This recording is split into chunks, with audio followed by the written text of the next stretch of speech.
More and more I've been checking out some of the PSP games I never got round to playing, and one series I'd recently fell in love with but had completely missed out on the PSP games is the Ys series.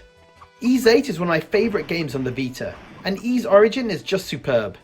It's easy to see the similarities in gameplay between Origins and Ys Ark of Napishtim, I think I'm saying that right. It's the 6th game in the series, so I'll be referring to it as Ys 6.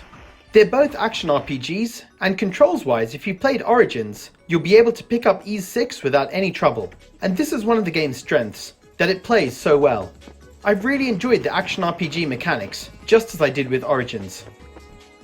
The game starts off with series protagonist Adol, washed up on a strange island, and must find his way off, whilst working with the island's inhabitants and fighting the monsters that plague the island.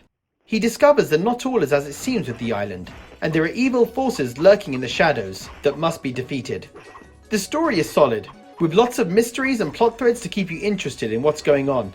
Despite being just written text, the personality of the characters does come across. Having not played every game in the series, there are some elements with the lore that I'm not that familiar with, but it didn't spoil my enjoyment of the game or the story. The gameplay is the best aspect of Ys 6. It's fast and fun, with a good level of variety and challenge.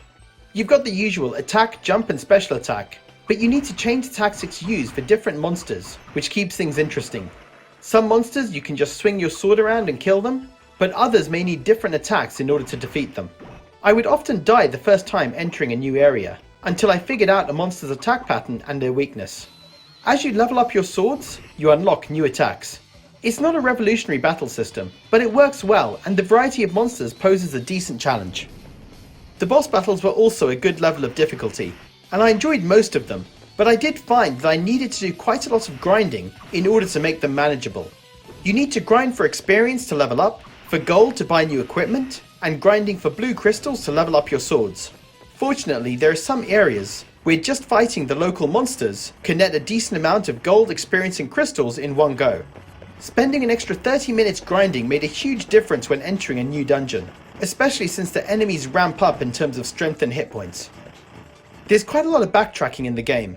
You need to talk to one person on one island, they'll tell you to go talk to someone on another island, and then they'll tell you to talk to someone else. This was a bit tedious at times and hurt the flow of the game. There were a couple of points where I wasn't sure how to trigger the game to continue because I had missed a conversation with someone, which caused more backtracking and wasting time. It didn't ruin the game, but it did cause me some frustration while searching for the next specific person to move the game along. This game is over 10 years old, and on a device that's over 15 years old, and despite this, it's still a lot of fun. The pixel graphics have aged well, and the soundtrack is decent. Based on the 3 other Ys games I've played so far, Ys 8, Origins and Memories of Celceta, this is the worst of the group. But the bar is set very high, and this is still a very good game, and has given me around 15 hours of solid entertainment. This is the only PSP Ys game not on the Vita, unfortunately, which is a shame as it's a fun game. Next I'll try dumping into Ys 7 on PSP and see how that holds up, so you can check out that review when it's ready. So guys, have you played Ys 6? And if you have, what did you think of it? Leave a comment below, and as always, thanks for watching.